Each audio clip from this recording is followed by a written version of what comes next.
How great is Donald Trump? Donald Trump came in with an economy on fire. Jobs going up, inflation coming down, people employed. Yes, of course, he lied about what was really happening, but the numbers says it all. Just look at the charts. But his charts look quite a bit different because Donald Trump is nothing but a failure. Donald Trump doesn't know how to run an economy. So I want to play this for you, and then we'll talk a little bit on the other side.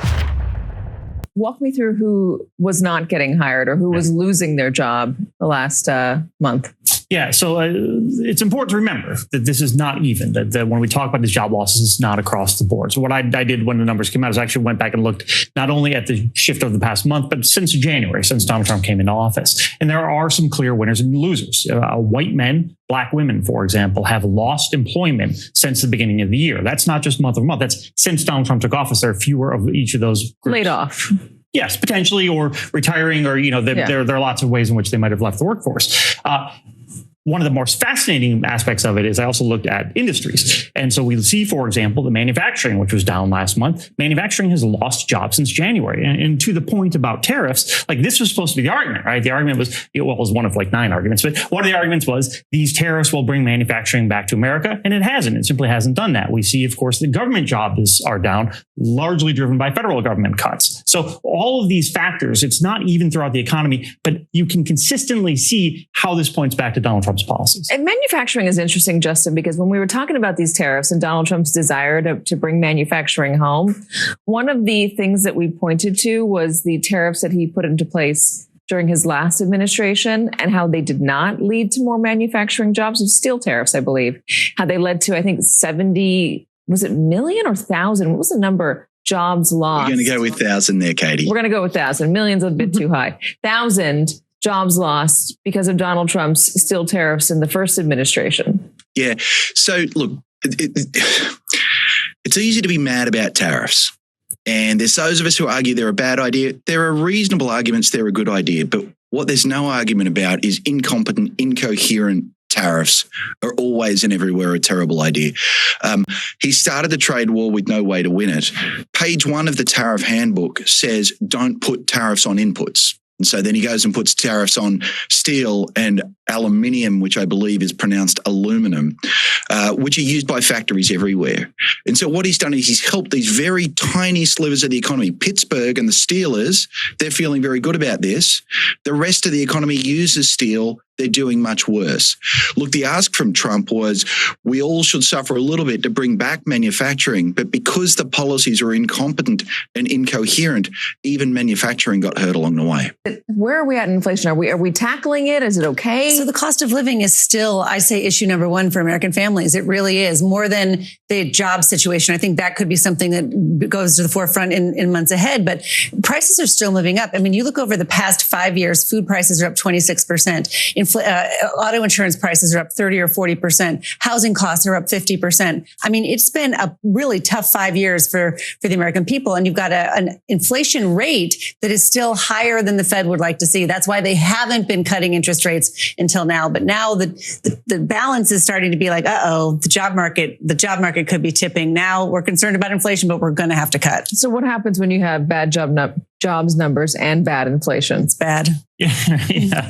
From a political standpoint, not only is Donald Trump now overseeing an economy in which people are frustrated and in which prices are going up, but he also is the guy who said that wouldn't happen, right? Which is not where Biden was, right? Yes, and yeah, of course, right. Donald Trump says lots of things, and the hypocrisy of Donald Trump. It's going to end the war in Ukraine exactly, today. Right. Yes. However, people weren't voting for Donald Trump as much on Ukraine as they were on inflation. And I think that particularly for a lot of young people or new people who are just sort of came onto the Trump coalition last year, this will be a much.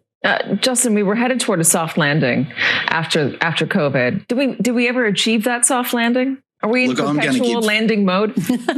No, we got trouble right around the corner right now. Inflation never quite made it all the way. It looks like it might be about to take off again precisely because of the White House's policy choices. And unemployment's been slowly rising over the past few months. And certainly job growth is slowing. And there's a whole lot of reasons to worry that if the previous miracle was inflation fell with no change in unemployment. We're now about to get unemployment rising and inflation rising. A whole different story.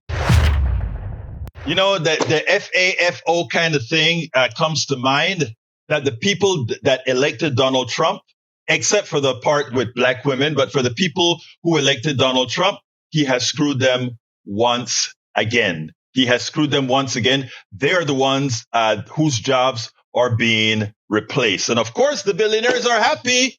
They got their tax cuts. I mean, what people never understood about tariffs, or his people, not people, his people never understood of tariffs. It hits them twice, right? Because once it hits them in that it is a tax that affects every lowly person that goes to a Walmart and all these places where expensive tariffs are on. Walmart, Target, all these places where MAGA shops, he's taking a tax from them. So when he says, I collected $20 billion this month, he's saying, MAGA, I increased your taxes by $20 billion. That's what I did. But it hits them another way, right? The truth of the matter is this. You want tariffs to raise prices. That's why the economist said you don't want tariffs on inputs, meaning on raw material that manufacturers use to build stuff. You don't want tariffs on those things at all. You want those things to come in as cheaply as possible so that then you can add value and still keep it in a range that people can buy. It's called thinking, critical thinking. But Donald Trump just says on a country, he puts a tariff. Doesn't make any sense. Another thing you don't want to put tariffs on is like bananas. We don't grow bananas in large quantities, except in maybe Hawaii and some parts of the southern states. So you don't want to have tariffs on bananas. You don't want to have tariffs on things you don't produce or can't produce. Because why? Because if you have the tariff, there's no incentive for that increase in price to create local manufacturer, local growth. You do want tariffs at times on things like steel and end product that if you bring the raw material, well, we have the raw material, iron ore, etc., you can add value to that and sell that steel on the market. These are simple economic not theories, but concepts that Donald Trump, who supposedly went to a good business school, cannot grasp. But we always knew he was rather dumb.